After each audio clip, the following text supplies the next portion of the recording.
Преди да станем възрастни, не знаехме колко грешки се допускат по време на основен ремонт, част 3.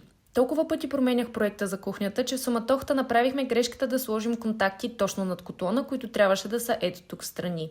За да не ги пръскаме докато готвим, се наложи да монтираме контакти с капачета.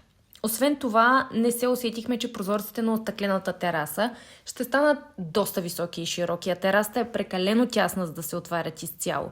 Добре е, че ги отваряме само когато проветряваме или ги чистим.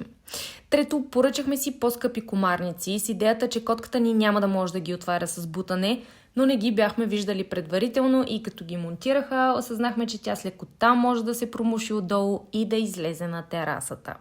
И последно, точно преди да се нанесем, разбрахме, че нощните ни лампи са свързани с тази на тавана и се пускат заедно с нея, което означаваше да разбием вече завършената стена. Техниците ни излагаха, че системата е прозвъняна, затова ви съветваме да проверявате работата на майсторите по няколко пъти. Последвайте ни за още полезни видеа.